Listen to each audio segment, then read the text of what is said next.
then this might convince you to actually try it out. Here's what I know from research. Pilates is a mat-based workout that teaches you how to use the core muscles to rebuild strength around the spine. Luckily, Annette's here and can fill us in with some of the details.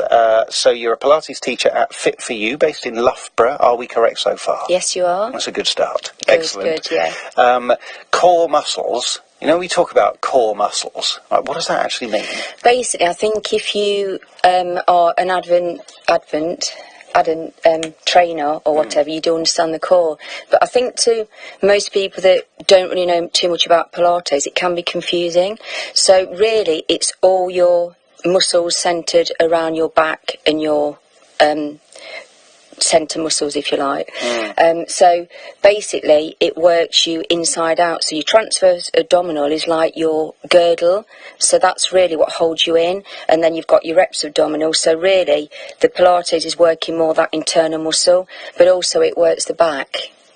So if you're standing or you're sitting and your stomach muscles are totally relaxed, bless your back, it's having to do all of the labour. So if you think about it, how much does your tummy weigh?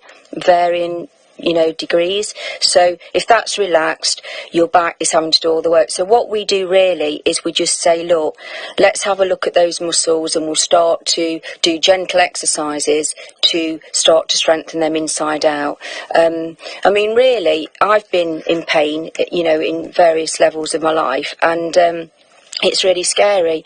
And I think if you're in pain, to actually step forward and want to exercise is a massive void, because you're like, well, I'm in pain, I'm scared to do a particular movement or go into a particular position, because once you're in pain, it's draining. It really is tiring. So living constantly with back pain is really hard, and it limits your life.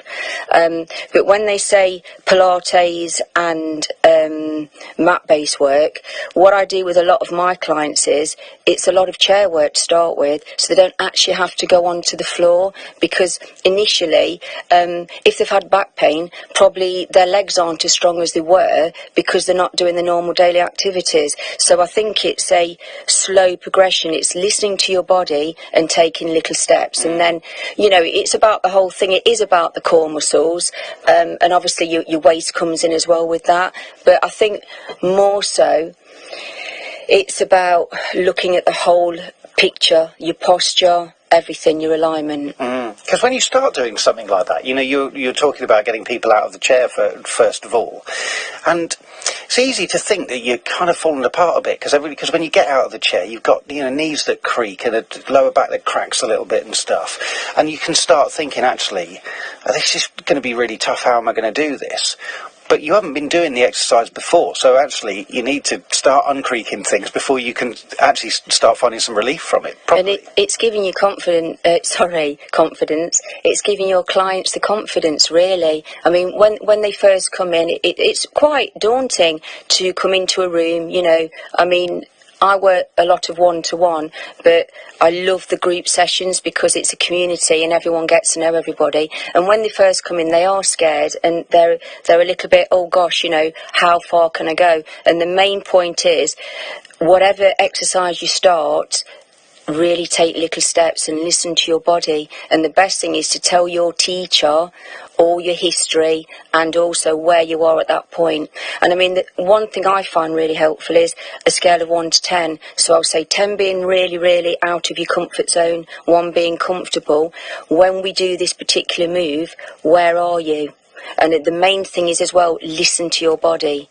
So just do what you feel you can, and as much as you can. And it's all steps. It takes, I would say, 10 weeks to start to think about, if you've been standing with your stomach relaxed for a long time, it's going to take a while to strengthen those muscles, and you're looking at minimum of 10 weeks. So that's why it's best to do a full course rather than in and out of classes, because if you just do a class where you're not committed, you won't commit yourself. And I think as well, one thing I find surprising is when you say to a client, do you know if you stand with your knees locked or bent? They really don't know.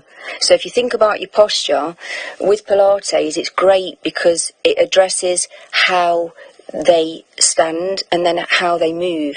So the brilliant thing is you can think about when the shoulders are up, down and back, so it opens up the diaphragm, so better breathing, but it also aligns all the muscles. And it's the same as if you stand with your knees locked out rigid, then it tilts the pelvis slightly forward.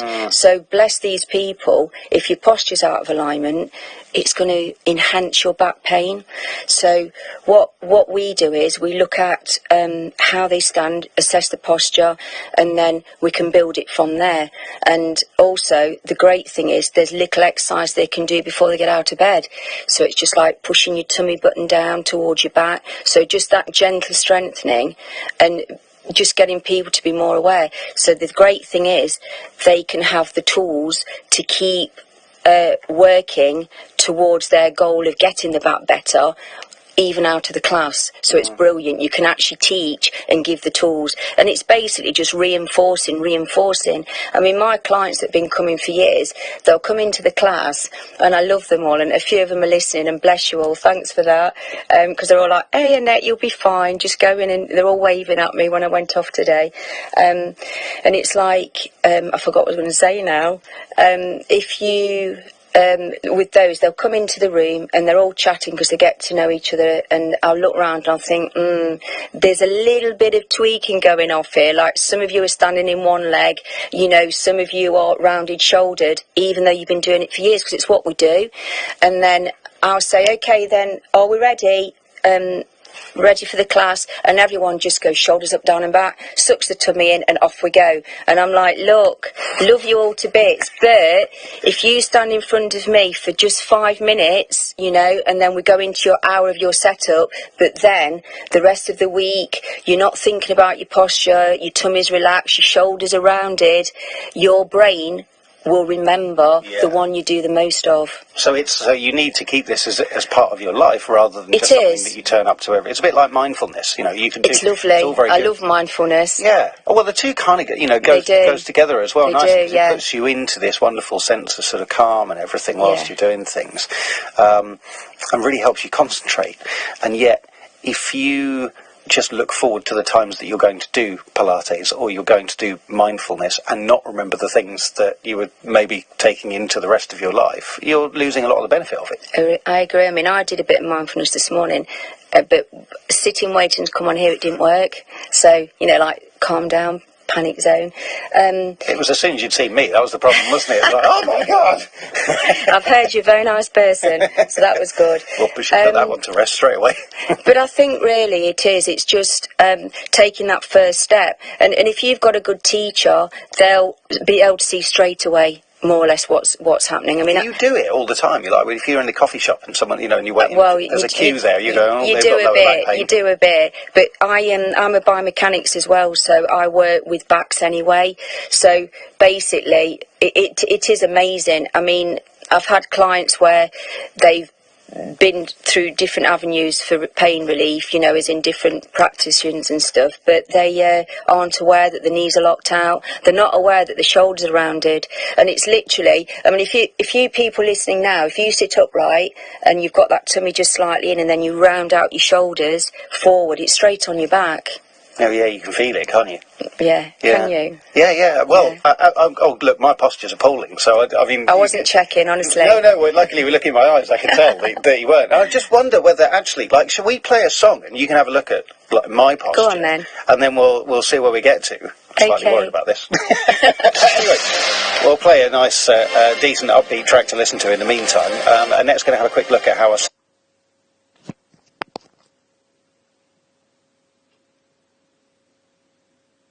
Olfactory, we'll come back to that in the next few minutes, but in the meantime, whilst you've been listening to that, Annette's been taking a look at my posture. I'm not doing that bad, am I? You actually aren't.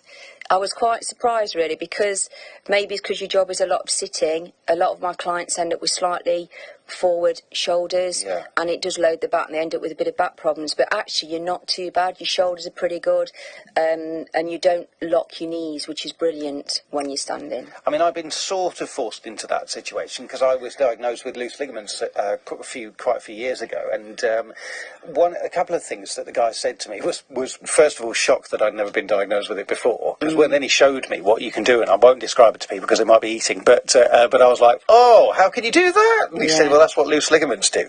So he said, because I was always worried about, I've been told not to, he's told me, don't sit up straight like this, because I'm actually putting more stress on my but you don't, it's not like you're going into total extension, you're not, it's just a natural posture, which is fine. So I know what he meant, because what he was saying is, if you go straight back, the ligaments are loading, for you, and you probably people tend to go too far. I mean, all it is really is a lot of people just have the shoulders forward, and it's not going really back rigidly like how you would in the army. It's more just being aware, that your shoulders are just more back than slowly forward. I worked with a lady that had got Ehlers-Danlos syndrome, which is obviously an extreme of that, but it would be something you would have to be aware of as you get older with your ligaments. Well, I've been told that Pilates will be a great form of exercise to do for this kind of thing, to kind of make everything tighten up a little bit and work with that. But no overstretching too much. I try. Yeah. Listen, I don't overstretch myself. Just ask the boss. It was an interesting story, and it could have been quite a tragic situation for you at the time as to how you actually got into Pilates. That was as a result of an accident, wasn't it? Yeah, I was on a motorbike. I actually was a motorbike instructor before I was a Pilates instructor, and I was a passenger at the time, and we were going around a tight bend, and I ended up flying through the air in slow motion. And this is actually, you hear about people say this, my life was really slow, and I actually remembered thinking, I haven't got time for this. And I'd also got a chicken in the oven, but that's a different story. But I hit the roadside with such an impact. It was a clean break. It snapped the sternum outwards, which is a good thing, because obviously it would have been a lot more detrimental if it was. So yes, and I had a lot of damage. I had a lot of muscle damage, and I got taken off to the hospital, and I was in there for quite a while. And anyway, back in the day, they would cut you open and wire your sternum together, and luckily they'd stop that because it caused pneumonia. So I'm like, they would have to actually catch me first. No one would be doing that. And when I got home, I realised how debilitating it was, so I had to rehab myself. So I was actually due to start a foundation course at the art college. They obviously wouldn't let me because I actually couldn't use my arms because of the clean break for a while. So I looked at loads of different things, and I researched, and I ended up doing my sports science, and then from there I did body mechanics and loads of different things, and then I did my Pilates and then my biomechanics, because I realised that there isn't always the answers out there. So I wanted to help people that had similar things to myself, and I realised how scary it is when one year your body's doing exactly what it should be doing, and then due to some kind of freak accident like I had, or an illness, everything changes. And the thing is, it's not just the body, the actual effect on your mental health is amazing. And then you've got things like different impacts, like worrying about weight gain, worrying about your muscles, and just staying and doing everyday activities. So I went off and did all that. From basically that accident changed my fate. I love art, and I would have probably, I'd have probably been in London now with my own studio doing art, but because of the accident, it changed my fate, and I went down a totally different path.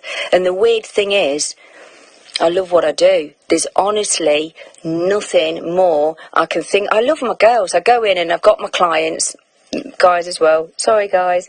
And at the end of the day, it's brilliant. I wake up and I go, oh yeah, I'm going to see them today. And the personal training clients that come into my studio, I'm like, wow. I'm working with, I think you attract people similar to yourself. You really do. And it's like the energy is brilliant, and it's a two-way thing. You won't always fit with everybody, but I think if you love and value what you do, you just attract people that are similar to yourself and that you know you can help. And really, you have ended up with your studio, and you have ended up with your art projects. True, right? Yes, I have. So, I mean, the studio was just a natural progression because it goes with back pain because we've got 2 reformers in there. We brought 2 rehab reformers, which are brilliant. So they're totally different. They don't load any muscle and they stretch you as well as toning and lengthening. And then we've got the biomechanics and then the massage. So the whole thing literally was just a step into progression. I'm loving the sound of it. It's brilliant. Well done for the journey that you've been on for a start, coming back from that sort of injury and making this sort of thing out of it. It's fantastic. And thanks for popping in, Annette. Lovely to meet you. Annette is from Fit For You, which is based in Loughborough, so I'm sure you'll be able to find them if you look hard enough. And it's Annette Holliday that I was in conversation. Thank you very much. Have a nice rest of your day. Thank you very much.